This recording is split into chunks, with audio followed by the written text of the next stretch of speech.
আমরা যখন সমাবেশ দিয়েছি তার 2-3 দিন আগে থেকে গণপরিবহন বন্ধ করে দেওয়া হয়েছে, প্রত্যেকটা বিভাগে এই ঘটনা ঘটেছে। আমাদের সমাবেশও দেওয়া হয়েছে, গণপরিবহনও বন্ধ করা হয়েছে একই সঙ্গে।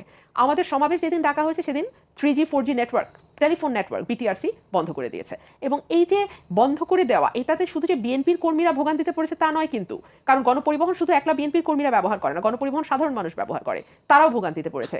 মোবাইল নেটওয়ার্ক শুধু বিএনপি ব্যবহার করে না, সাধারণ মানুষও ব্যবহার করে, তারা সকলে ভোগান্তিতে পড়েছে। এবং আমি অবাক হয়ে দেখছিলাম গত কয়েকদিন ধরে সামাজিক যোগাযোগ মাধ্যমে একটি খবর ঘুরে বেড়াচ্ছে, এবং মূলধারার গণমাধ্যমেও খবরটি নিয়ে কলাম লেখা হয়েছে, নানান জনে নানান মন্তব্য করেছেন, যে যেখানে বিএনপির কর্মসূচিতে এভাবে বাধা দেওয়া হয়েছে, সেখানে আওয়ামী লীগের 29 তারিখে রাজশাহীতে যে সম্মেলন হবে, সমাবেশ হবে, সেটা উপলক্ষে একটা বিশেষ ট্রেনের ব্যবস্থা করা হয়েছে নাটোর থেকে। আপনি নিশ্চিত ইতিমধ্যে জানেন যে নাটোর থেকে আরো 5টি জেলায় থেমে এই ট্রেনটি শুধুমাত্র আওয়ামী লীগের নেতাকর্মীরা এই ট্রেনে চড়ে রাজশাহীতে যাবেন। এবং এ ব্যাপারে যখন আমাদের প্রতিমন্ত্রী জোনায়েদ আহমেদ পলককে প্রশ্ন করা হয়েছে, উনি কিন্তু খুব ধৈর্যের সঙ্গে উত্তর দিয়েছেন। ওনাকে ধন্যবাদ জানাই, কারণ এই সরকারের কোনো মন্ত্রী এমপি ধৈর্য